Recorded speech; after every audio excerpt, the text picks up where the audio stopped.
지금 전 세계 외신들이 발칵 뒤집혔습니다. 북한보다 들어가기 힘든 나라가 오직 한국인에게만 문을 열었기 때문입니다. 이건 말도 안 됩니다. 이 나라는 여행객의 비자 발급 거절률이 99% 달한다고요? 하지만 충격은 여기서 끝나지 않았습니다. 한국 회사는 뇌물을 받지 않는 나라다. 원칙을 지키는 한국, 우리는 두 팔 벌려 환영한다. 세계에서 가장 부패한 나라라고 손가락질 받던 곳에서 오히려 뇌물을 거절했더니 프로젝트를 뺏긴 게 아니라 대통령이 직접 전용기를 보내 모셔갔습니다. 한국은 단순한 파트너가 아니다. 1400년 전부터 이어진 우리의 형제다. 20년도 더 전에 아무도 거들떠보지 않던 중앙아시아의 뜨거운 사막에 첫 발을 디딘 한국인들. 북한보다 더 폐쇄적인 나라가 한국의 손을 잡은 그 이유 지금 바로 공개합니다. 위험한 곳, 닫힌 곳, 아무도 안 가는 곳, 그런 곳이 제 전문 분야였습니다.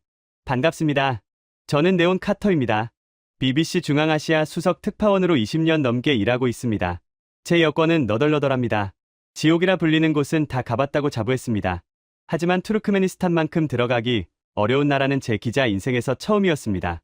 비자 신청서를 정확히 14번 냈습니다. 그리고 14번 모두 거절당했습니다. 이유도 다양했습니다. 처음 5번은 관광 목적이 불분명하다며 거절당했습니다. 다음 5번은 취재 목적이 국가 안보에 위협이 된다며 거부당했습니다. 마지막 4번은 아예 이유조차 알려주지 않았습니다. 영국 외무부가 공식적으로 중재에 나섰지만 소용없었습니다. BBC 본사에서 공식 요청서를 보내도 묵묵부답이었습니다. 그렇게 꼬박 3년이 걸렸습니다. 세계 어느 분쟁 지역보다 진입 장벽이 높았습니다. 포기하려던 찰나 제 동료 기자가 뜻밖의 조언을 했습니다. 네온 그냥 한국 대사관에 부탁해봐. 저는 웃어넘겼습니다. 무슨 소리야, 영국 대사관도 못하는 걸 한국 대사관이 어떻게 해. 하지만 지푸라기라도 잡는 심정으로 런던에 있는 지인을 통해 한국 외교관에게 추천서를 부탁했습니다. 그리고 거짓말 같은 일이 벌어졌습니다. 단 사흘 만이었습니다. 3년 동안 굳게 닫혀있던 문이 한국 대사관의 추천서 한 장에 활짝 열린 것입니다. 이메일로 도착한 비자 승인서를 보며 저는 제 눈을 의심했습니다. 도대체 대한민국이라는 나라가 이 폐쇄적인 독재 국가에서 어떤 위상을 가지고 있길래 영국 정부도 못하는 일을 팩스 한 장으로 해결한단 말인가. 그 의문이 제 취재의 시작이었습니다. 아시가바트 국제공항에 내렸습니다.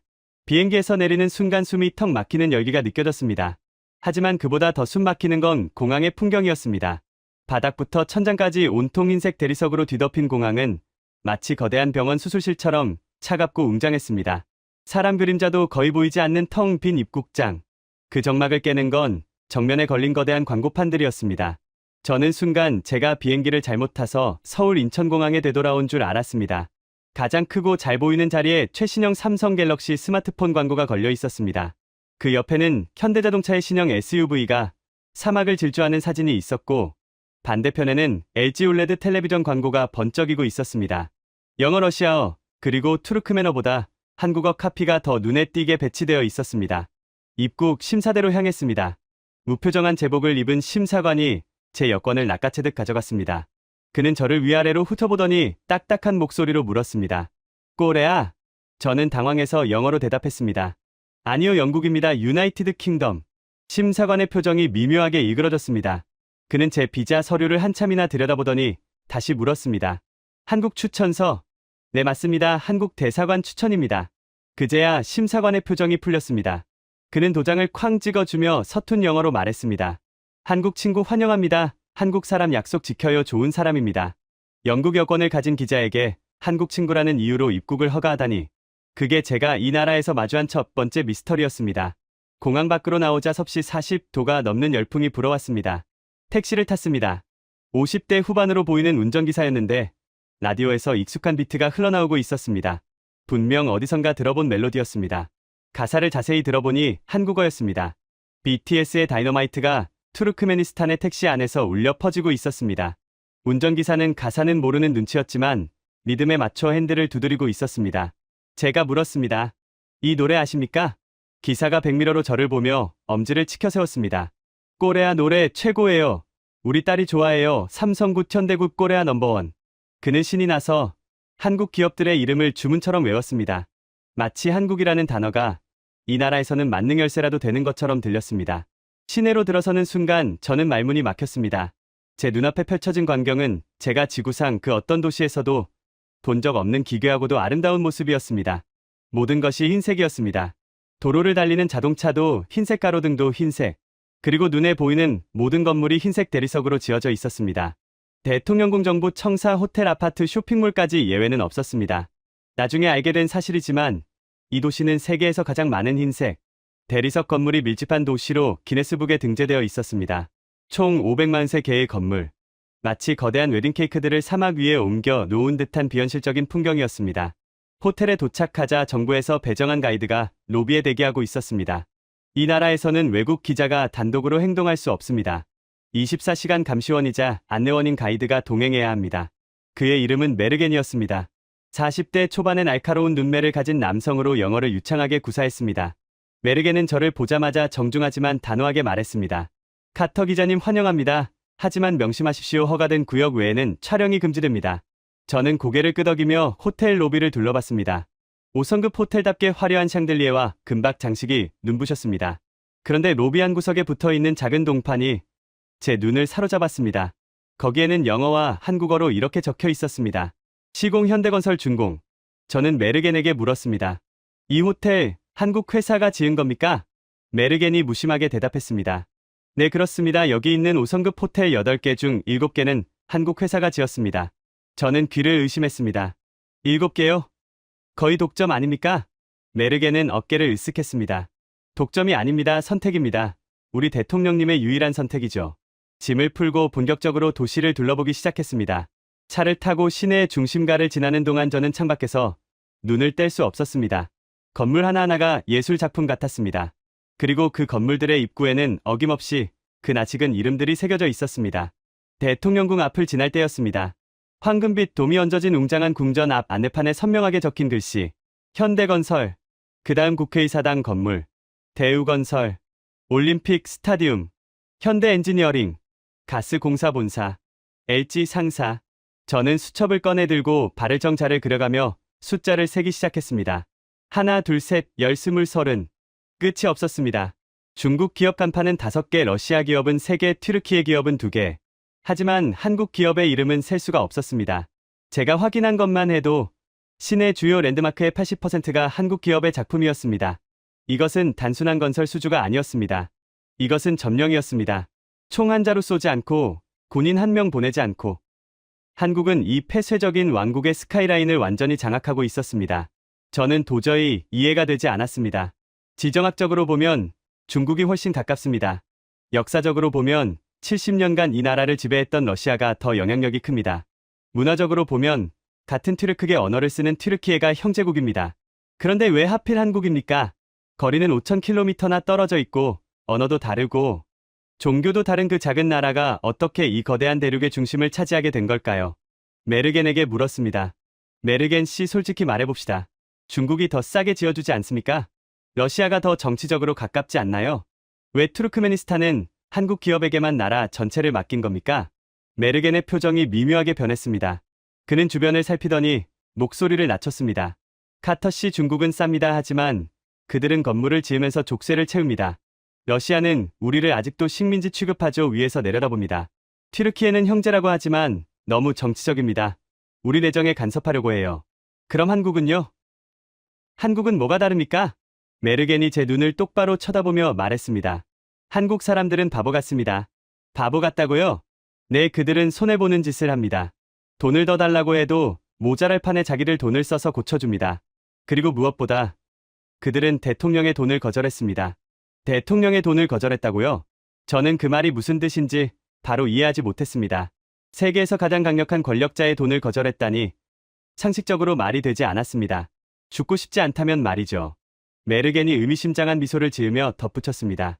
내일 그 전설의 시작을 만든 사람을 만나게 해드리죠. 이 도시가 모래바람 날리는 사막이었던 20년도 더 전부터 이 자리를 지켜온 사람입니다. 그분이 한국이 어떻게 이 나라를 정복했는지 그 비밀을 알려줄 겁니다. 호텔 방으로 돌아온 저는 잠을 이루지 못했습니다.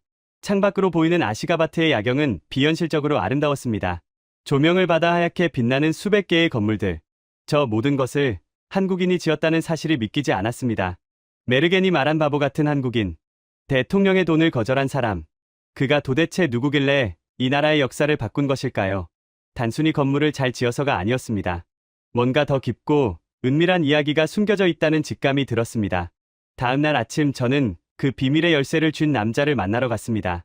그리고 그곳에서 듣게 된 이야기는 제가 상상했던 비즈니스 성공담 따위가 아니었습니다. 그것은 목숨을 건 도박과 신념에 관한 이야기였습니다. 다음 날 아침 메르겐이 저를 데리고 간 곳은 시내 외곽의 한적한 주택가였습니다. 화려한 대리석 건물들이 즐비한 도심과는 달리 이곳은 조금 낡고 소박한 2층짜리 벽돌 건물이었습니다. 간판도 없었습니다. 그저 입구에 작은 태극기가 펄럭이고 있을 뿐이었습니다. 이곳이 바로 현대건설 투르크메니스탄 지사의 임시 사무소였습니다. 저는 그곳에서 한 남자를 만났습니다. 강태호 씨. 60이 넘은 나이가 믿기지 않을 만큼 단단한 체구에 구릿빛 피부를 가진 그는 마치 은퇴한 군인처럼 보였습니다. 그의 얼굴에는 중앙아시아의 거친 모래바람이 남긴 주름이 깊게 패여 있었습니다. 하지만 눈빛만은 형형하게 살아 있었습니다. 그는 저를 보자마자 투박한 손을 내밀었습니다. 반갑습니다. BBC 기자 양반 여기까지 오느라 고생했소. 그의 손은 거칠었고 악력은 셌습니다. 사무실 한쪽 벽면에는 아시가바트의 전경을 찍은 대형 사진이 걸려 있었습니다. 그 사진 속 수많은 흰색 건물들 위에 붉은색 펜으로 동그라미가 쳐져 있었습니다. 마치 작전지도 같았습니다. 제가 물었습니다. 이 건물들을 전부 당신이 지은 겁니까? 강태호 씨가 쓴 웃음을 지으며 고개를 저었습니다. 아니요, 우리 직원들이 지었죠. 저는 그저 그들이 무사히 집에 갈 수 있게 지켰을 뿐입니다. 그는 창가로 다가가 담배를 한 대 꺼내 물었습니다. 그의 시선은 창밖의 화려한 스카이라인을 향하고 있었지만 그의 기억은 20년도 더 전으로 돌아가고 있는 듯했습니다. 그때는 아무것도 없었습니다. 정말 아무것도요. 그가 입을 열었습니다. 90년대 후반이었습니다. 소련이 붕괴한 지 불과 몇 년밖에 지나지 않은 시점이었습니다. 투르크메니스탄은 혼란 그 자체였습니다. 지도는 엉망이었고 국경은 불안정했으며 사람들은 가난했습니다. 당시 한국 상황도 좋지 않았습니다. IMF 외환위기의 그림자가 드리우고 있었습니다. 한국 기업들은 살기를 찾아 해외로 눈을 돌려야 했습니다. 하지만 아무도 이곳에는 오려 하지 않았습니다. 정보가 전무했으니까요. 강태호 씨가 회상했습니다. 본사 임원회의 때가 기억납니다. 다들 미쳤다고 했어요. 거기가 어딘지나 아느냐? 지도에도 안 나온다 가면 죽는다. 가족들도 말렸습니다. 제 아내는 울면서 짐을 다시 풀라고 했어요. 그런데 왜 오셨습니까? 제가 물었습니다. 강태호 씨가 담배 연기를 길게 내뿜으며 말했습니다. 절박했으니까요. 회사가 휘청거렸습니다. 국내 건설 경기는 얼어붙었고 우리는 새로운 먹거리가 필요했습니다. 누군가는 총대를 매야 했고 그게 저였습니다.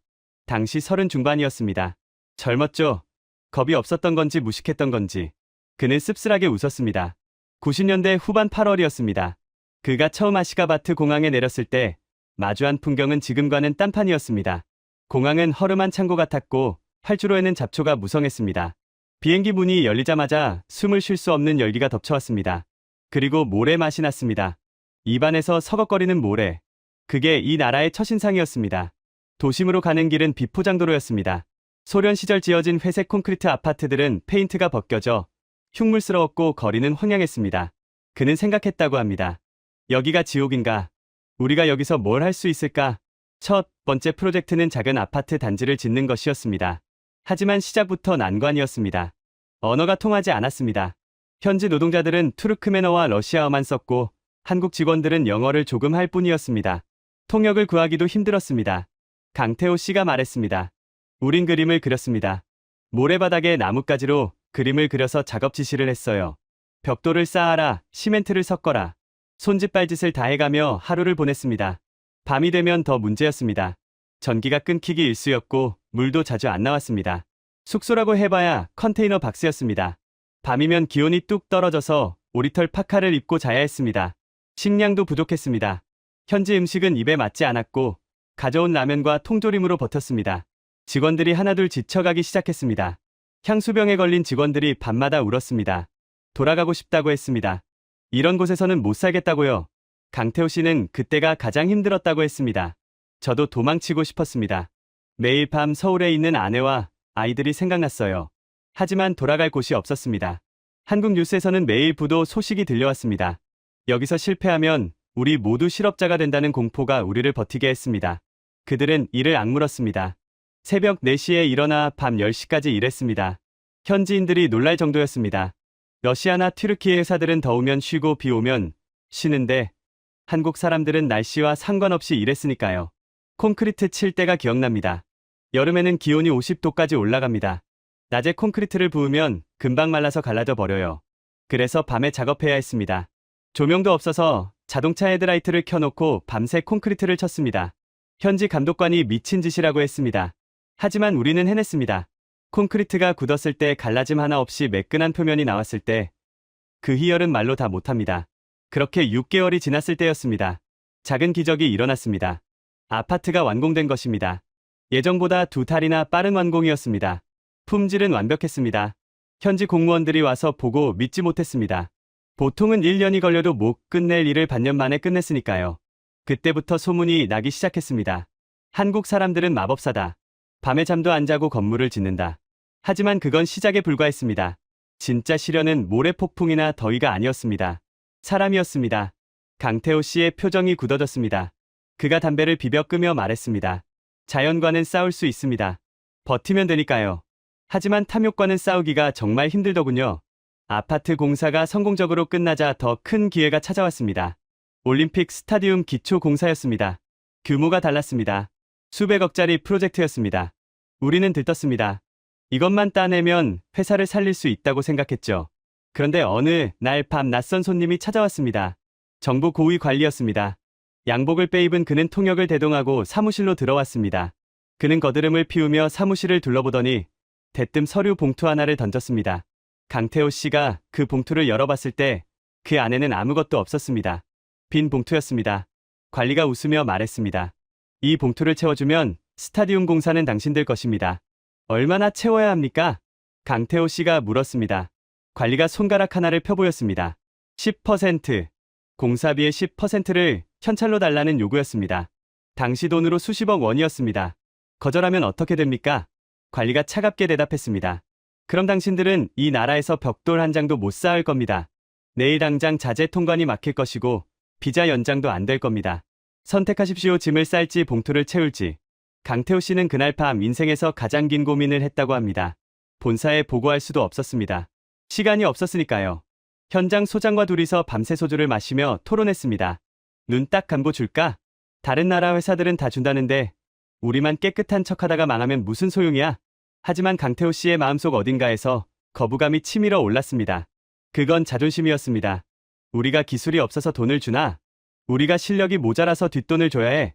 그는 새벽녘에 결단을 내렸습니다. 그리고 다음 날 아침 그 관리를 다시 만났습니다. 그의 손에는 두툼한 봉투가 들려 있었습니다. 관리가 흡족한 미소를 지으며 손을 내밀었습니다. 하지만 강태호 씨는 봉투를 건네는 대신 책상 위에 쏟아부었습니다. 그 안에서 나온 건 돈다발이 아니었습니다. 그것은 한국 직원들이 밤새 쓴 품질 보증서와 공정계획표, 그리고 직원들의 서명이 담긴 각서였습니다. 우리는 돈을 모릅니다. 대신 우리는 약속을 지킵니다. 이게 우리가 줄 수 있는 전부입니다. 관리는 얼굴이 시뻘개져서 자리에서 일어났습니다. 당신들은 후회하게 될 거야. 한국인들은 멍청해주는 기회를 발로 차버렸어. 그는 문을 쾅 닫고 나가버렸습니다. 그리고 다음 날 정말로 모든 것이 멈췄습니다.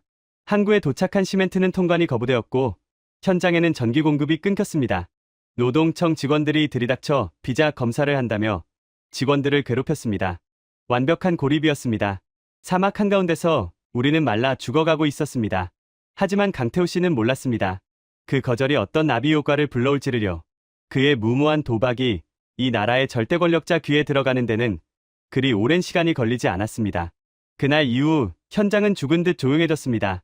공사가 멈춘 지 일주일이 지나고 한 달이 지났습니다. 섭씨 45도가 넘는 폭염 속에서 타워크레인은 멈춰섰고 철근은 뜨겁게 달궈졌습니다. 항구에 묶인 자재들은 통관되지 못해 녹슬어갔습니다. 가장 무서운 건 정막이었습니다. 망치 소리도 기계 소리도 사라진 건설 현장은 거대한 무덤 같았습니다. 직원들의 눈빛은 하루가 다르게 흔들렸습니다. 지사장님, 우리 이러다가 정말 쫓겨나는 거 아닙니까? 현장 소장이 물었지만 강태호 씨는 대답할 수 없었습니다. 본사의 압박은 날로 거세졌습니다. 서울에서 국제전화가 빗발쳤습니다. 당장 해결해라. 돈이 문제면 어떻게든 만들어봐라. 경쟁사들의 비웃음도 견디기 힘들었습니다. 튀르키예 건설사 직원들이 현장을 지나가며 손가락질했습니다. 한국 사람들은 융통성이 없어. 러시아 회사 사람들은 대놓고 말했습니다. 여기는 로마가 아니야. 투르크메니스탄이라고 법보다 돈이 먼저인 곳이지. 강태호 씨는 매일 밤잠을 설쳤습니다. 그의 책상 위에는 사직서가 놓여 있었습니다. 내가 틀린 걸까? 내 고집 때문에 수백 명의 직원이 밥줄을 끊기게 생긴 건 아닐까? 그는 하루에도 수십 번씩 뇌물을 요구했던 그 관리에게 전화를 걸고 싶었습니다. 자존심이고 뭐고 다 버리고 살려달라고 빌고 싶었습니다. 하지만 수화기를 들 때마다 현장 직원들의 얼굴이 떠올랐습니다. 밤새 헤드라이트를 켜고 콘크리트를 치던 그 얼굴들. 모래바닥에 그림을 그려가며 기술을 가르치던 그 열정. 우리가 흘린 땀이 뒷돈 몇 푼보다 못하다는 걸 인정하고 싶지 않았습니다. 그것은 한국 건설인의 자존심이자 마지막 보루였습니다. 그렇게 지옥 같은 석 달이 흘렀습니다. 현장은 폐쇄 직전이었습니다. 직원들의 비자 만료일이 코앞으로 다가왔습니다. 강태호 씨는 철수를 결심했습니다. 모든 것이 끝났다고 생각했습니다. 그날 오후 그는 짐을 싸기 위해 사무실에 있었습니다. 그런데 갑자기 무전기가 시끄럽게 울렸습니다. 지사장님, 정문에 군대가 왔습니다. 군대? 내 검은색 세단 수십 대가 들어오고 있습니다. 경호원들이 총을 들고 깔렸어요. 강태호 씨는 창밖을 내다봤습니다. 거짓말처럼 검은색 메르세데스 행렬이 현장으로 들이닥치고 있었습니다. 먼지를 일으키며 멈춰 선 차량에서 무장 군인들이 뛰어내려 현장을 포위했습니다. 그리고 가장 중앙에 있던 차 문이 열렸습니다. 한 남자가 내렸습니다. 흰색 정장을 입고 선글라스를 낀 남자. 강태호 씨는 숨이 멎는 것 같았습니다. 그는 사진으로만 보던 사람 바로 사파르무라트 니아조프 대통령이었습니다. 이 나라의 절대 권력자. 자신의 이름을 딴 달력을 만들고 자신의 동상을 도시 곳곳에 세운 살아있는 신. 그가 예고도 없이 공사 현장에 나타난 것입니다. 강태호 씨는 떨리는 다리를 붙잡고 정문으로 달려나갔습니다. 대통령 주변에는 기관단총을 든 경호원들이 삼엄하게 경계를 서고 있었습니다. 그 옆에는 낯익은 얼굴이 보였습니다. 바로 석 달 전 뇌물을 요구했던 그 관리였습니다. 그는 대통령의 귀에 대고 무언가 열심히 속삭이고 있었습니다. 강태호 씨가 다가가자 대통령이 선글라스를 벗고 그를 쏘아봤습니다. 얼음장 같은 눈빛이었습니다. 주변의 공기가 얼어붙었습니다. 대통령이 입을 열었습니다. 왜 공사가 멈췄나? 낮고 굵은 목소리였습니다. 강태호 씨가 입을 떼기도 전에 그 관리가 끼어들었습니다. 각하, 제가 보고드린 대로입니다. 이한국 회사는 능력이 없습니다. 자재도 못 구하고 인부들 관리도 못해서 석 달째 놀고 있습니다. 당장 계약을 취소하고 튀르키예 회사에 넘겨야 합니다. 그것은 완벽한 모함이었습니다. 관리는 교활한 미소를 지으며 강태호 씨를 내려다봤습니다. 지금이라도 무릎 꿇고 빌라는 신호였습니다. 강태호 씨의 머릿속이 하얗게 변했습니다. 여기서 진실을 말하면 죽을 수도 있다. 저 관리는 대통령의 최측근이다. 하지만 이대로 물러설 수는 없었습니다. 그는 주먹을 꽉 쥐었습니다. 손톱이 살을 파고들었습니다. 아닙니다. 강태호 씨가 소리쳤습니다. 통역관이 당황해서 그를 쳐다봤습니다. 통역해. 강태호 씨는 단호하게 말했습니다. 우리는 능력이 없는 게 아닙니다. 돈이 없는 겁니다. 대통령의 눈썹이 꿈틀했습니다. 돈! 무슨 돈이냐? 뇌물 줄 돈이 없습니다. 현장은 정적에 휩싸였습니다. 경호원들이 총구를 고쳐 잡았습니다. 그 관리는 얼굴이 사색이 되어 소리쳤습니다. 미친 소리입니다. 각하, 저자는 거짓말을 하고 있습니다. 끌어내야 합니다. 하지만 대통령은 손을 들어 관리를 제지했습니다. 그리고 강태호 씨에게 한 걸음 다가갔습니다. 계속해라. 강태호 씨는 침을 꿀꺽 삼키고 말을 이었습니다. 우리는 한국에서 왔습니다. 우리는 건물을 지으러 왔지 뒷돈을 주러 온 게 아닙니다. 당신의 부하가 공사비의 10%를 요구했습니다. 우리는 그 돈을 줄 수 없었습니다. 그 돈은 건물의 기둥이 되고 벽이 되어야 할 돈입니다. 뇌물로 쓰면 부실공사가 됩니다. 우리는 그렇게 배운 적이 없습니다. 그래서 거절했습니다. 그게 죄라면 지금 당장 저희를 추방하십시오. 말을 마친 강태호 씨는 눈을 감았습니다. 이제 끝났다. 쥐도 새도 모르게 끌려가겠구나. 1분 같은 1초가 흘렀습니다. 사막의 뜨거운 바람 소리만 윙윙거렸습니다. 그때였습니다. 하하하. 호탕한 웃음소리가 정적을 깼습니다. 강태호 씨가 눈을 떴습니다. 이아조프 대통령이 웃고 있었습니다. 그는 웃음을 멈추더니 옆에 서 있던 관리의 뺨을 세게 후려쳤습니다. 짝 소리가 현장에 울려 퍼졌습니다. 관리가 비명을 지르며 바닥에 쓰러졌습니다. 대통령은 쓰러진 관리를 거들떠보지도 않고 강태호 씨의 어깨를 잡았습니다. 그리고 말했습니다. 나는 10년 동안 수많은 외국 놈들을 만났다. 다들 내 앞에서 굽신거리고 뒤로는 내 돈을 훔쳐갔지. 내 앞에서 돈을 못 주겠다고 대든 놈은 네가 처음이다. 대통령의 눈빛이 변해 있었습니다. 그것은 분노가 아닌 호기심, 아니 존경에 가까운 눈빛이었습니다. 마음에 든다. 아주 마음에 들어. 너희 한국 사람들은 미쳤어. 하지만 나는 그 미친 정직함이 필요하다. 대통령은 즉석에서 지시를 내렸습니다. 이자를 당장 해임하고 감옥에 보내라. 그리고 오늘부로 이 현장의 모든 권한은 현대건설에 일임한다. 누구도 방해하지 못하게 내 친위대를 배치해라. 그날 밤 현장은 축제 분위기였습니다. 항구에 묶여있던 자재들이 트럭에 실려 줄지어 들어왔습니다. 전기가 다시 들어왔고 타워 크레인이 돌아가기 시작했습니다. 직원들은 서로 끌어안고 울었습니다. 강태호 씨는 사무실 옥상에 올라가 밤하늘을 올려다봤습니다. 다리가 풀려 주저앉았습니다. 눈물이 하염없이 흘렀습니다. 살았다. 우리가 이겼다. 아니, 정직이 이겼다. 그는 떨리는 손으로 아내에게 전화를 걸었습니다. 여보, 나 안 쫓겨나. 우리 여기서 계속 일할 수 있어. 이 사건은 삽시간에 아시가바트 전역으로 퍼졌습니다. 미친 한국인들이 대통령의 측근을 날려버렸다. 뇌물을 거절하고 살아남은 유일한 회사다. 사람들은 한국인들을 두려운 반 경외심 반으로 바라보기 시작했습니다.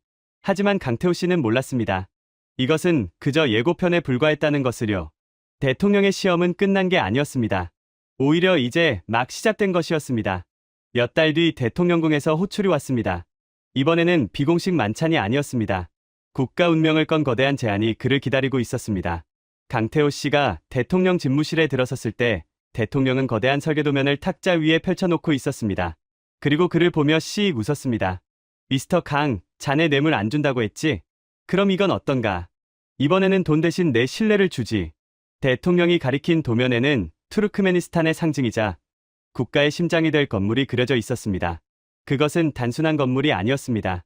한국 기업이 이 나라를 독점하게 되는 결정적인 열쇠였습니다. 뇌물 거절 사건은 투르크메니스탄 관료 사회에 조용한 파문을 일으켰습니다.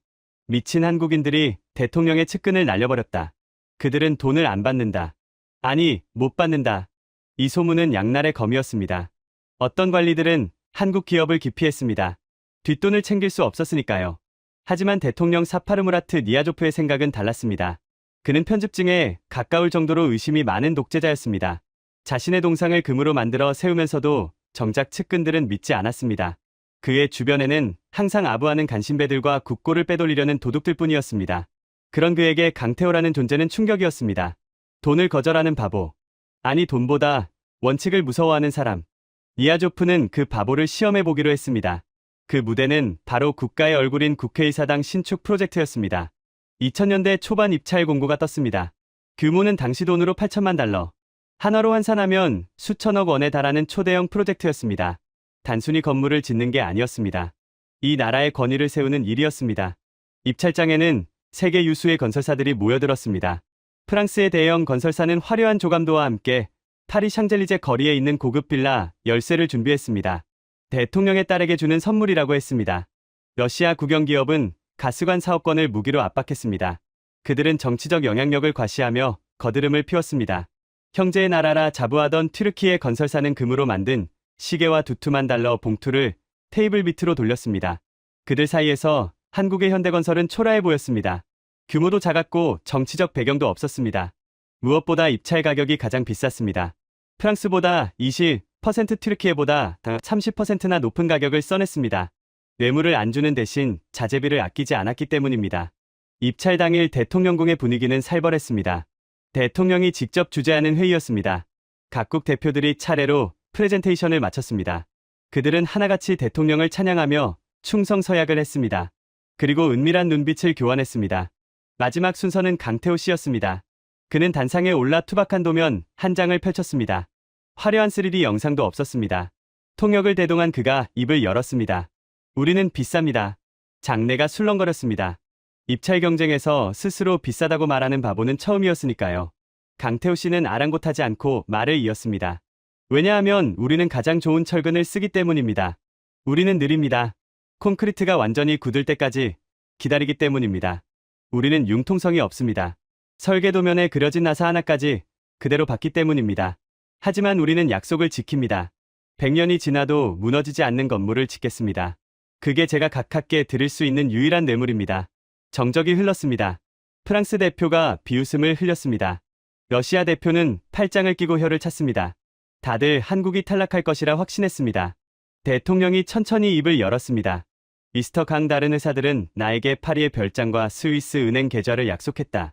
그런데 너는 나에게 고작 시멘트 덩어리를 주겠다는 거냐? 강태호 씨는 물러서지 않았습니다. 각하 별장은 낡고 계좌는 비어가지만 저희가 지은 국회의사당은 각하의 이름과 함께 영원히 남을 것입니다. 역사에 남는 것은 돈이 아니라 위대한 건축물입니다. 대통령은 한참 동안 강태호 씨를 쏘아봤습니다. 그의 눈빛이 흔들렸습니다. 그는 평생 돈과 권력으로 사람을 움직여왔습니다. 그런데 이 작은 동양인은 명예를 이야기하고 있었습니다. 그것은 독재자가 가장 듣고 싶어 했던 말이었습니다. 영원함, 역사. 그 단어들이 니아조프의 심장을 뚫었습니다. 다음 날 결과가 발표되었습니다. 전 세계 외교가가 경악했습니다. 현대건설 낙찰. 프랑스 대사는 본국에 긴급타전을 보냈습니다. 이건 미친 짓이다. 투르크메니스탄 대통령이 실성했다. 가장 비싼 가격을 써낸 한국 기업이 선택되다니. 러시아 대사는 대통령궁에 항해 방문을 했습니다. 하지만 니아조프 대통령의 대답은 간단했습니다. 내 돈 주고 내가 짓는데 무슨 상관인가. 나는 도둑놈들이 아니라 기술자가 필요하다. 나중에 네온 카터 기자가 투르크메니스탄 국가기록원에서 극비리에 열람한 대통령의 일기에는 그날의 심정이 이렇게 적혀 있었습니다.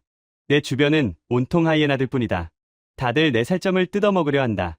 그런데 저 한국인은 소처럼 우직하다. 그의 눈에는 탐욕이 없다.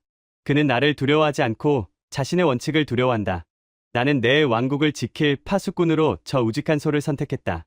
공사가 시작되자 강태호 씨는 또 한 번 사람들을 놀라게 했습니다.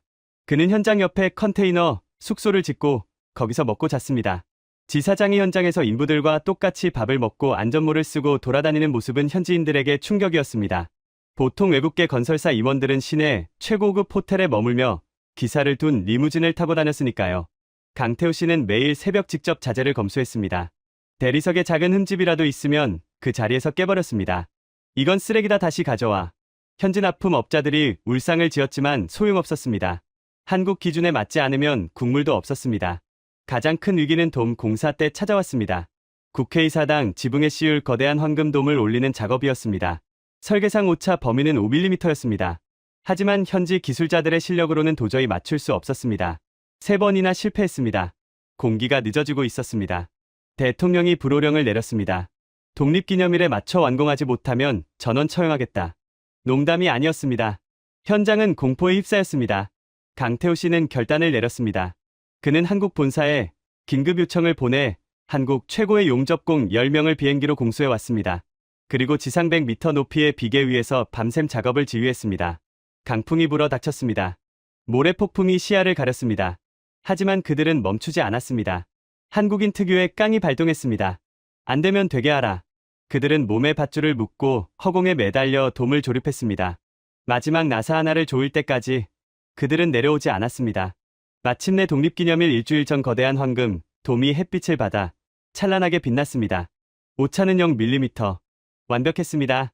완공식 날, 니아조프 대통령이 국회의사당 앞에 섰습니다.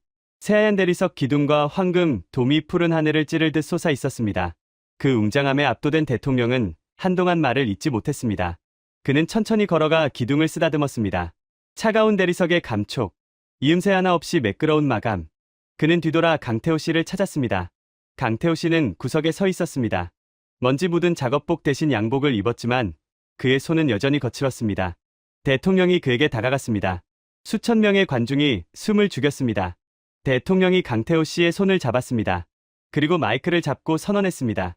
보라, 이것이 내가 선택한 한국인의 작품이다. 그들은 내 돈을 거절했지만 내 꿈을 지어주었다. 오늘부터 한국은 단순한 친구가 아니다. 나의 형제다. 대통령은 자신의 가슴에 달려있던 훈장을 떼어 강태호 씨의 가슴에 달아주었습니다. 외국인 최초의 국가 공로 훈장이었습니다. 그 순간 경쟁사들의 표정은 흙빛이 되었습니다. 프랑스 대사는 고개를 떨궜고 러시아 대사는 자리를 박차고 나갔습니다. 게임은 끝났습니다. 이제 투르크메니스탄의 건설 시장은 한국의 동무대가 되었습니다. 이날의 사건은 전설이 되었습니다. 국회의사당 완공 이후 한국 기업에 대한 신뢰는 신앙에 가까워졌습니다. 입찰은 사라졌습니다. 대통령이 손가락으로 지도 위의 빈 땅을 가리키며 한국에게 맡겨라고 말하면 그것으로 계약이 성사되었습니다. 수의 계약, 경쟁 없는 독점. 모든 기업이 꿈꾸는 상황이 현실이 된 것입니다. 하지만 이것은 시작에 불과했습니다. 국회의사당이 국가의 얼굴이었다면 다음에 찾아온 프로젝트는 국가의 심장이자 비밀이었습니다. 아무에게도 보여줄 수 없는 대통령의 사적인 공간.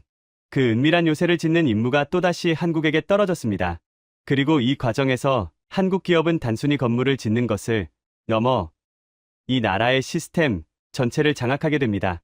543개의 건물 중 80%라는 경이로운 숫자가 만들어지기 시작한 진짜 이유. 그것은 바로 신뢰가 낳은 복리 효과였습니다. 국회의사당 프로젝트의 성공 이후 투르크메니스탄의 건설 시장에는 기이한 현상이 벌어졌습니다. 경제학 교과서에는 나오지 않는 일이었습니다. 보통은 독점을 막기 위해 여러 기업을 경쟁시키는 것이 상식입니다. 하지만 니아조프 대통령은 반대였습니다. 그는 지도를 펼쳐놓고 손가락으로 빈 땅을 가리키며 말했습니다. 여기에 호텔을 지어라. 여기에 쇼핑몰을 지어라. 누구에게 맡길까요? 비서실장이 물으면 대답은 항상 같았습니다. 한국, 그들에게 맡겨라. 이유는 묻지 마라. 입찰 공고는 사라졌습니다. 견적서를 비교하는 과정도 생략되었습니다. 그냥 한국 기업에 전화를 걸어 와서 지어달라고 하면 끝이었습니다.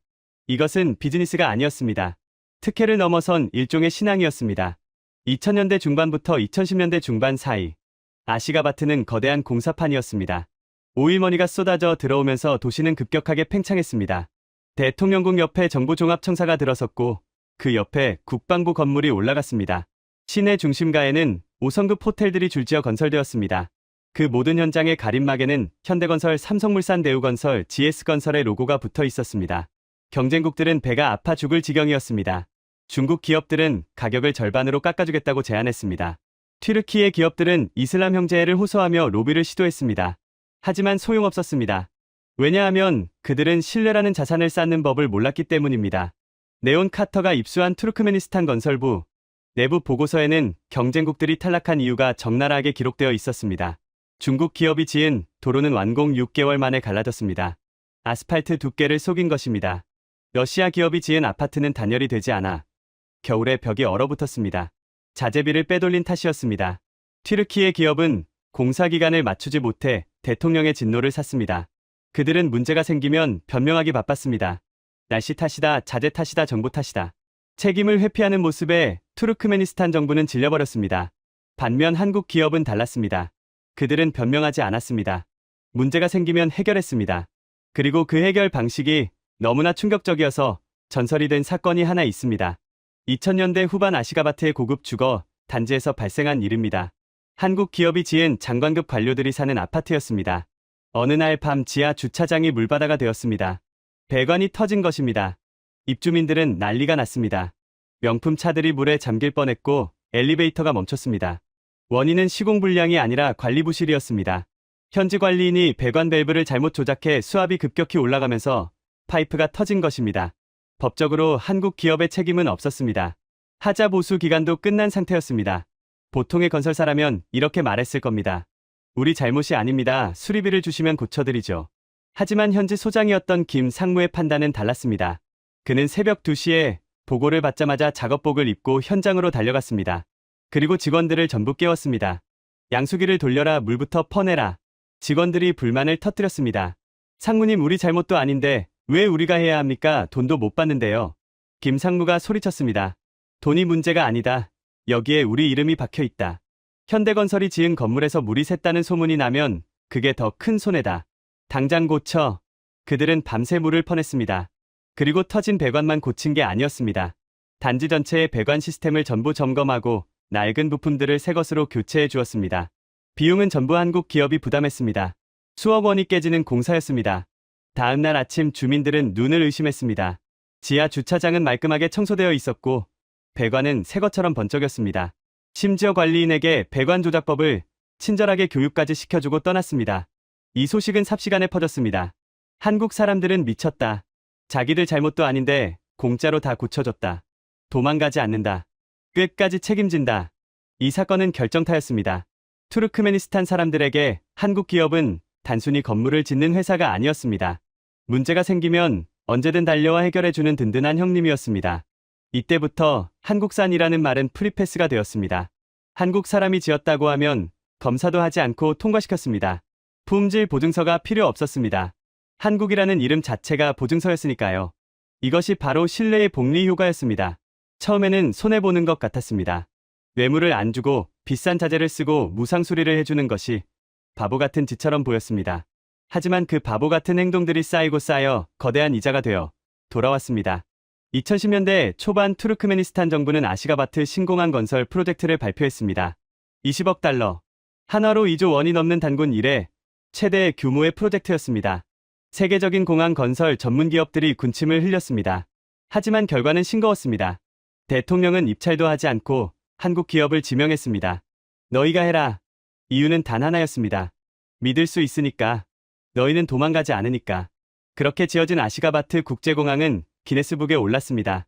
세계에서 가장 큰 새 모양의 건축물, 지붕이 비상하는 매 형상을 하고 있는 그 웅장한 공항은 한국 기술력의 정점을 보여주었습니다. 네온 카터가 아시가바트 시내를 돌며 세어본 한국 기업의 점유율은 70%가 넘었습니다. 543개의 주요 건물 중 400개 이상이 한국인의 손을 거쳤습니다. 대통령궁 국회의사당 국방부 내무부 외무부 등 국가안보와 직결된 핵심 시설은 100% 한국 기업이 지었습니다. 이것은 세계 건설 역사상 유례가 없는 일입니다. 한 국가의 수도를 특정 외국 기업이 통째로 짓다시피 한 경우는 전무후무합니다. 미국도 영국도 해내지 못한 일을 한국이 해낸 것입니다. 그것도 총 한 방 쏘지 않고 오직 콘크리트와 땀방울로 말입니다. 강태호 씨는 네온 카터와의 인터뷰에서 이렇게 말했습니다. 우리는 건물을 지은 게 아닙니다. 우리는 관계를 지었습니다. 건물은 언젠가 낡고 무너질 수 있습니다. 하지만 한번 쌓인 신뢰는 무너지지 않습니다. 그들은 우리를 믿어주었고 우리는 그 믿음에 보답했습니다. 그게 전부입니다. 하지만 네온 카터는 의문이 들었습니다. 단순히 공사를 잘해주고 AS를 잘해준다고 해서 한 나라의 문이 이렇게까지 활짝 열릴 수 있을까? 건설 분야의 신뢰만으로 모든 것이 설명될까? 아무리 정직한 기업이라도 문화적 이질감이나 역사적 뿌리가 없으면 한계가 있기 마련입니다. 그런데 투르크메니스탄 사람들은 한국인을 단순한 비즈니스 파트너 이상으로 대하고 있었습니다. 마치 오래전 헤어진 가족을 만난 것처럼 애틋하고 각별했습니다. 택시기사가 한국 노래를 따라 부르고 시장 상인이 한국 드라마 이야기를 하며 눈물을 흘립니다. 젊은이들은 영어가 아니라 한국어를 배우기 위해 밤을 새웁니다. 이 뜨거운 감정의 뿌리는 어디에 있는 걸까요? 혹시 우리가 모르는 아주 오래된 인연이 숨겨져 있는 건 아닐까요? 네온 카터는 그의 답을 찾기 위해 건설 현장이 아닌 대학교 도서관으로 향했습니다. 그리고 그곳에서 흙먼지 덮인 역사책 속에 숨겨져 있던 1400년 전의 비밀을 마주하게 됩니다. 그것은 우연이 아니었습니다. 피로 맺어진 약속이었습니다. 건설이 도시의 뼈대를 세우는 일이라면 문화는 그 도시의 영혼을 불어넣는 일입니다. 아시가바트의 스카이라인이 한국 기업들의 땀방울로 완성되었다면 그 거리의 공기는 한국 문화로 채워지고 있었습니다. 저는 이 기이한 현상을 확인하기 위해 아시가바트 국립세계언어대학을 찾았습니다. 학교 정문에도 현대건설이 시공했다는 작은 동판이 붙어 있었습니다. 하지만 제가 놀란 것은 건물이 아니었습니다. 복도를 가득 채운 학생들의 열기였습니다. 강의실마다 10,000원이었습니다. 영어 강의실이냐고 물었더니 가이드 메르겐이 고개를 저었습니다. 아니요, 한국어 강의실입니다. 지금 이 대학에서 가장 인기 있는 학과가 한국어학과입니다. 경쟁률이 20대 1입니다. 영어가보다 높아요. 저는 강의실 뒷문으로 살짝 들어가 보았습니다. 100여 명의 투르크맨 학생들이 눈을 반짝이며 칠판을 응시하고 있었습니다. 칠판에는 한글로 가나다라가 적혀 있었고 선생님이 선창하면 학생들이 큰 소리로 따라했습니다. 안녕하세요. 반갑습니다. 사랑합니다. 그들의 발음은 놀라울 정도로 정확했습니다. 마치 서울의 어학당에 와 있는 착각이들 정도였습니다. 이 나라가 어떤 나라입니까? 외국 문화를 엄격하게 통제하기로 악명 높은 곳입니다. 초대 대통령 니아조프는 발레와 오페라를 금지했습니다. 투르크맨 전통에 맞지 않는다는 이유였습니다. 립싱크 공연도 금지되었고 수염을 기르는 것도 제한되었습니다. 인터넷은 막혀 있고 페이스북이나 유튜브는 접속조차 안 됩니다. 그런데 이 철통 같은 문화 장벽을 뚫고 한국어와 케이팝이 흘러넘치고 있었습니다. 이것은 모순이었습니다. 아니, 미스터리였습니다. 왜 한국 문화만 예외인 걸까요? 수업이 끝난 후 저는 한국어학과 학과장인 굴라즈 교수를 만났습니다. 50살의 지적인 여성인 그녀는 유창한 한국어로 저를 맞이했습니다. BBC 기자님 환영합니다. 한국어로 인터뷰해도 될까요? 저는 깜짝 놀랐습니다. 그녀의 한국어는 완벽했습니다. 억양조차 서울 사람 같았습니다. 교수님 어떻게 이렇게 한국어를 잘하십니까? 제가 묻자 그녀는 미소 지으며 대답했습니다. 저는 드라마로 배웠습니다. 대장금을 보면서요. 20년도 더 전에 국영방송에서 한국 드라마를 틀어줬거든요. 그때부터였습니다. 이 나라에 한국 바람이 분 것은요. 저는 핵심을 찔렀습니다. 이 나라는 외국 문화를 경계하지 않습니까?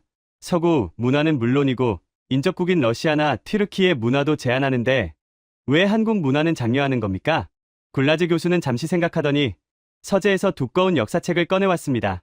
그리고 지도가 그려진 페이지를 펼쳤습니다. 그 지도에는 거대한 제국의 영토가 표시되어 있었습니다. 이게 뭔지 아세요? 돌궐 제국입니다. 6세기에서 8세기 중앙아시아를 지배했던 투르크 민족의 제국이죠. 우리의 조상입니다. 그녀의 손가락이 지도의 동쪽 끝으로 이동했습니다. 그리고 여기 고구려가 있습니다. 1400년 전 중국 수나라와 당나라가 팽창하던 시절 돌궐과 고구려는 동맹을 맺었습니다. 형제로서 손을 잡았죠. 중국이라는 거대 세력에 맞서 서로를 지켜주기 위해서였습니다. 사마르칸트 아프라시아브 궁전 벽화에 보면 고구려 사신들이 조우관, 즉 깃털, 꽂은 모자를 쓰고 돌궐 왕을 아련하는 모습이 그려져 있습니다. 우리는 그때부터 알고 있었습니다. 한국은 적이 아니라 형제라는 것을요. 저는 소름이 돋았습니다. 단순히 비즈니스를 위해 만들어낸 말이 아니었습니다. 이들에게 한국은 역사적 DNA에 새겨진 혈맹이었습니다. 굴라즈 교수가 말을 이었습니다. 러시아는 70년간 우리를 지배했습니다. 우리의 언어를 금지하고 문화를 말살하려 했죠. 그래서 두렵습니다. 중국은 경제적으로 우리를 삼키려 합니다. 거대한 자본으로 우리를 종속시키려 하죠. 그래서 경계합니다. 튀르키예는 같은 뿌리라고 하지만 오스만 제국 시절 우리를 지배하려 했고 지금도 정치적으로 간섭하려 합니다. 하지만 한국은 다릅니다. 한국은 우리를 지배한 적도 없고 지배할 의지도 없습니다. 그저 좋은 물건을 만들어주고 튼튼한 건물을 지어주고 약속을 지키고 떠납니다. 그 태도가 1400년 전 고구려 사신들의 모습과 겹쳐 보이는 겁니다. 그래서 우리 정부도 국민들도 한국 문화에는 빗장을 푼 것입니다. 위협적이지 않은 성공 모델. 우리가 닮고 싶은 형제의 모습이니까요. 교수실을 나와 캠퍼스 벤치에 앉아있는 한 여학생을 만났습니다. 이름은 아이셀 22살의 한국어학과 학생이었습니다. 그녀의 가방에는 태극기 배지가 달려 있었고 이어폰에서는 블랙핑크의 노래가 흘러나오고 있었습니다. 한국어가 왜 좋아요? 제가 묻자 그녀는 눈을 반짝이며 대답했습니다. 한국은 꿈이니까요. 꿈. 네, 우리 할아버지가 그러셨어요. 옛날에는 한국이 우리보다 못 살았다고요. 전쟁으로 폐허가 된 나라였다고요. 그런데 지금은 세계 선진국이잖아요. 삼성 같은 세계적인 기업도 있고 BTS 같은 스타도 있고요. 우리나라도 한국처럼 될 수 있다는 희망을 줘요. 아이셀은 수줍게 웃으며 덧붙였습니다.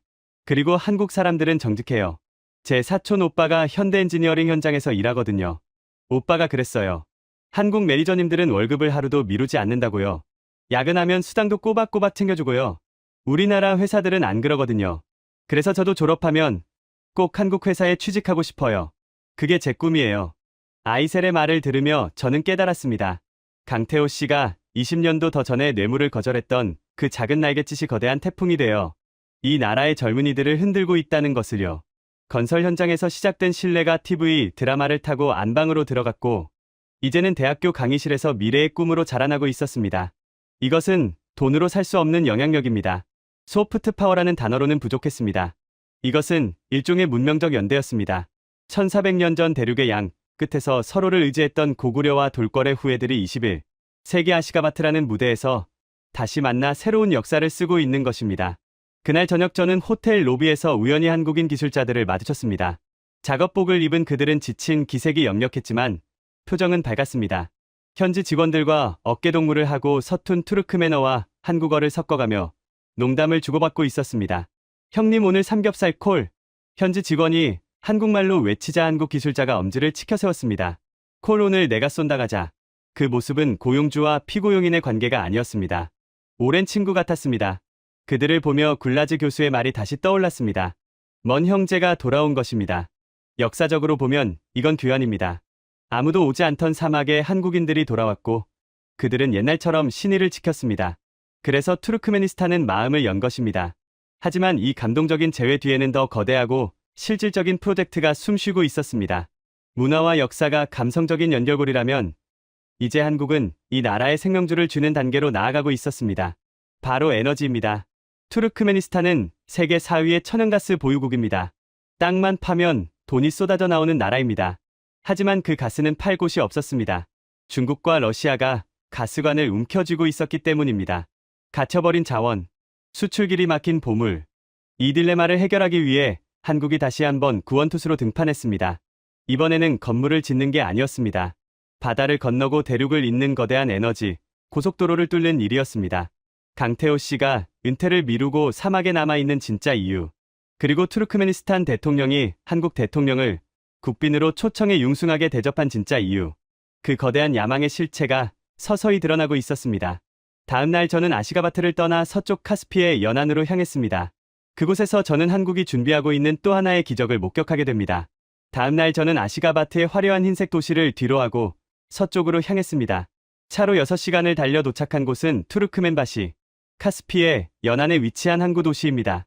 이곳의 풍경은 수도와는 전혀 달랐습니다. 거친 파도가 몰아치는 바다와 끝없이 펼쳐진 황무지, 그리고 그 위에 거대한 철의 숲이 우뚝 솟아 있었습니다. 수백 개의 굴뚝과 수만 개의 파이프가 얽혀있는 초대형 플랜트 단지. 투르크메니스탄의 미래가 바로 이곳에서 숨쉬고 있었습니다. 그리고 그 심장을 뛰게 만드는 사람들 역시 한국인이었습니다. 이 나라의 딜레마를 이해해야 합니다. 투르크메니스탄은 천연가스 매장량 세계 4위입니다. 러시아, 이란, 카타르 다음으로 많습니다. 땅만 파면 돈이 솟구치는 나라입니다. 하지만 치명적인 약점이 있습니다. 바다가 막힌 내륙국이라는 점입니다. 카스피해는 국제법상 바다가 아닌 호수로 분류되기도 합니다. 그래서 가스를 수출하려면 다른 나라의 영토를 지나야 합니다. 파이프라인이 유일한 수출 통로였습니다. 이것이 비극의 시작이었습니다. 북쪽의 러시아는 경쟁자입니다. 그들은 투르크메니스탄 가스가 유럽으로 가는 것을 원치 않습니다. 자기들 가스를 팔아야 하니까요. 남쪽의 이란은 국제 제재를 받고 있어 수출길이 막혔습니다. 남은 건 동쪽의 중국뿐입니다. 중국은 이 점을 악용했습니다. 그들은 파이프라인 건설 비용을 빌려주며 가스 가격을 헐값으로 후려쳤습니다. 국제 시세의 절반도 안 되는 가격에 가스를 가져갔습니다. 사실상 에너지 식민지나 다름없었습니다. 이 거대한 족쇄를 끊어줄 구원투수가 필요했습니다. 그리고 한국이 그 답을 제시했습니다. 바로 LNG입니다. 액화천연가스. 가스를 영하 162도로 얼려서 액체로 만드는 기술입니다. 액체가 되면 부피가 600분의 1로 줄어듭니다. 파이프라인이 없어도 배에 실어 전 세계 어디든 보낼 수 있습니다. 중국 눈치를 보지 않고 유럽이나 일본, 한국으로 제값을 받고 팔 수 있게 되는 것입니다. 이것은 단순한 기술이 아닙니다. 이 나라에게는 경제적 독립 선언과도 같습니다. 하지만 LNG 플랜트는 건설 난이도가 극악입니다. 고도의 기술력이 필요합니다. 중국도 러시아도 쉽게 흉내낼 수 없는 영역입니다. 그래서 대통령은 다시 한번 한국을 불렀습니다. 현대엔지니어링과 LG 상사가 주축이 된 한국 컨소시엄이 30억 달러 규모의 키알리 화학 플랜트를 수주했습니다. 사막 한가운데서 가스를 뽑아 플라스틱 원료를 만드는 이 거대한 공장은 투르크메니스탄 산업화의 상징입니다. 현장에 도착했을 때 저는 압도적인 규모의 입을 다물지 못했습니다. 여의도 면적의 3배에 달하는 부지에 은빛 파이프들이 혈관처럼 뻗어 있었습니다. 그 한가운데서 저는 강태호 씨를 다시 만났습니다. 그는 안전모를 쓰고 도면을 보고 있었습니다. 60이 넘은 나이에도 현장을 떠나지 못한 이유가 여기에 있었습니다. 여기가 제 마지막 전장입니다. 그가 웃으며 말했습니다. 바람이 거세게 불어 그의 목소리가 잘 들리지 않을 정도였습니다. 왜 아직 은퇴하지 않으셨습니까? 제가 소리쳐 묻자 그가 바다를 가리켰습니다. 이것 때문입니다. 이 프로젝트가 끝나야 제가 한국에 갈 명분이 생깁니다. 건물 짓는 건 이제 후배들이 다 합니다. 하지만 이 플랜트는 다릅니다. 이건 이 나라의 생명줄입니다. 이걸 성공시켜야 우리가 쌓은 20년 넘는 세월의 신뢰가 완성됩니다. 그는 저를 데리고 제어실로 들어갔습니다. 수십 개의 모니터가 벽면을 가득 채우고 있었습니다. 그런데 그곳에서 저는 뜻밖의 광경을 목격했습니다. 한국인 엔지니어가 현지 젊은이들을 가르치고 있었습니다. 단순히 기계 조작법을 알려주는 게 아니었습니다. 복잡한 화학 공식을 설명하고 비상상황 대처 매뉴얼을 전수하고 있었습니다. 마치 사부가 제자에게 비급을 전수하듯 진지했습니다. 저 친구 이름은 바티르입니다. 강태호 씨가 20대 후반의 투르크맨 청년을 가리켰습니다. 한국 유학파입니다. 카이스트에서 석사까지 마치고 돌아왔죠. 제가 키우는 후계자 중 한 명입니다. 바티르는 유창한 한국어로 제게 인사했습니다. 안녕하세요, 기자님. 저는 한국 기술을 배워서 우리 조국을 부강하게 만들고 싶습니다. 강태호 지사장님은 제 스승님이십니다. 저는 강태호 씨에게 물었습니다. 기술을 다 알려주면 나중에 한국 기업이 설 자리가 없어지는 것 아닙니까? 보통은 핵심 기술은 감추지 않습니까? 강태호 씨가 고개를 저었습니다. 아니요, 그 반대입니다. 다 알려줘야 합니다. 그래야 이들이 스스로 일어설 수 있습니다. 우리가 영원히 여기에 있을 수는 없잖아요. 물고기를 잡아주는 게 아니라 잡는 법을 가르쳐야 진짜 친구입니다. 그게 한국 스타일입니다. 그는 씁쓸하게 덧붙였습니다. 중국은 자본을 주고 자원을 가져갑니다. 러시아는 무기를 주고 충성을 요구합니다. 하지만 우리는 기술을 주고 사람을 남깁니다. 그게 우리가 살아남는 방식입니다.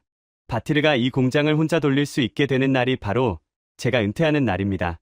점심시간이 되자 식당은 한국인과 투르크멘인들로 섞여 북적였습니다. 메뉴는 김치찌개와 현지식 빵이었습니다. 이질적인 두 음식이 한 식탁에 자연스럽게 어우러져 있었습니다. 저는 그 모습을 보며 생각했습니다. 이것이야말로 진정한 융합이구나. 단순히 돈을 벌러온 용병이 아니라 함께 미래를 고민하는 파트너. 그 진심이 통했기에 이 폐쇄적인 나라도 마음을 연 것입니다. 식사를 마치고 강태호 씨와 해변을 걸었습니다. 카스피해의 파도가 발밑까지 밀려왔습니다. 그는 먼 바다를 응시하며 말했습니다. 카터 기자님, 저는 20년도 더 전에 쫓기듯 이곳에 왔습니다. 회사가 망할까봐 가족을 먹여 살려야 해서 도망치고 싶었던 적이 수백 번입니다. 그런데 지금은 감사합니다. 이 척박한 땅이 저에게 기회를 줬으니까요. 그리고 무엇보다 그는 잠시 말을 멈추더니 주머니에서 낡은 지갑을 꺼냈습니다. 그 안에는 빛바랜 가족 사진이 들어 있었습니다. 우리 아이들이 자랑스러워하는 아버지가 될 수 있게 해줬으니까요. 아들이 그러더군요. 아버지가 사막에서 흘린 땀 덕분에 우리가 편하게 공부하고 살 수 있었다고. 그 말 한마디면 족합니다. 제 인생은 헛되지 않았습니다. 그의 눈가가 촉촉해졌습니다. 평생을 거친 건설, 현장에서 보낸 남자의 눈물. 그것은 그 어떤 다이아몬드보다 빛났습니다. 이제 곧 떠나실 건가요? 제가 묻자 그가 고개를 끄덕였습니다. 네, 이번 프로젝트가 끝나면 서울로 갑니다. 아내에게 갚아야 할 빚이 많아요. 손주 녀석 재롱도 보고 싶고 따뜻한 온돌방에서 푹 자고 싶습니다. 그는 웃으며 말했습니다. 하지만 가끔은 이곳이 그리울 겁니다. 모래바람 맛이 나는 커피도 뜨거운 태양도, 그리고 저를 형님이라고 부르는 이 친구들도요. 우리는 다시 현장으로 돌아왔습니다. 거대한 플랜트 굴뚝에서 하얀 연기가 피어오르고 있었습니다. 그것은 투르크메니스탄의 희망이자 한국인의 자존심이었습니다. 오후 5시, 퇴근 버스에 오르는 현지 노동자들의 표정은 밝았습니다. 그들에게 이 공장은 단순한 일터가 아니었습니다. 가난에서 벗어날 수 있는 사다리이자 자식들에게 더 나은 미래를 물려줄 수 있는 약속이었습니다. 그리고 그 약속을 지켜준 것은 바로 한국이었습니다. 바티르가 저에게 작별 인사를 하며 건넨 말이 귓가에 맴돌았습니다. 기자님, 한국은 우리에게 등불 같은 존재입니다. 어두운 터널을 지날 때 손을 잡아준 유일한 친구예요. 우리는 이 은혜를 절대 잊지 않을 겁니다. 1400년 전 고구려가 돌궐에게 내밀었던 손, 그리고 21세기 대한민국이 투르크메니스탄에게 내민 손. 그 두 손은 시공을 초월해 맞닿아 있었습니다. 호텔로 돌아오는 차 안에서 저는 수첩을 덮었습니다. 취재는 끝났습니다. 의문은 모두 풀렸습니다. 왜 543개의 건물 중 80%가 한국산인지, 왜 대통령이 한국인을 형제라 부르는지, 왜 젊은이들이 한국어를 배우는지 답은 명확했습니다. 한국은 정복자가 아니라 동반자였기 때문입니다. 그들은 총 대신 신뢰로 뇌물 대신 기술로 이 나라를 점령했습니다. 그리고 가장 중요한 것, 그들은 사람의 마음을 얻었습니다. 이것은 그 어떤 제국도 해내지 못한 위대한 승리였습니다. 이제 저는 런던으로 돌아가 이 놀라운 이야기를 전해야 합니다. 세상은 아직 모르는 대한민국의 진짜 힘을 말입니다. 공항으로 가는 길, 저녁 노을이 아시가바트의 흰색 도시를 붉게 물들이고 있었습니다. 그 아름다운 풍경 속에 한국인들의 땀과 눈물이 배어 있다는 사실을 이제는 압니다. 강태호 씨의 뒷모습이 아른거립니다. 그는 아마 지금도 사막의 모래바람을 맞으며 현장을 지키고 있을 겁니다. 마지막 임무를 완수하기 위해서, 다음 세대에게 더 나은 세상을 물려주기 위해서 말이죠. 비행기가 이륙하고 창밖으로 멀어지는 도시를 보며 저는 조용히 중얼거렸습니다. 고맙습니다, 미스터 강. 당신이 지은 것은 건물이 아니라 역사였습니다. 오늘의 감동사연 어떠셨나요? BBC 네온 카터 기자가 확인한 숫자입니다. 543개의 건물 중 80%, 비자 거절률 99%의 나라, 뇌물을 거절한 후 대통령이 직접 찾아온 단 하나의 기업. 내 앞에서 돈을 못 주겠다고 대든 놈은 네가 처음이다. 아무도 가지 않던 사막에, 아무도 알아주지 않던 시절부터 묵묵히 콘크리트를 쳤습니다. 헤드라이트 불빛 아래 밤샘 작업을 하던 그 손들이 한나라의 스카이라인이 되었습니다. 강태호 씨는 오늘도 그 현장을 지키고 있습니다. 이 영상이 가슴 뜨거워지셨다면 댓글에 신뢰 두 글자만 남겨주십시오. 여러분의 댓글 하나가 조용한 자부심을 세상에 알리는 목소리가 됩니다. 총 한 방 쏘지 않았습니다.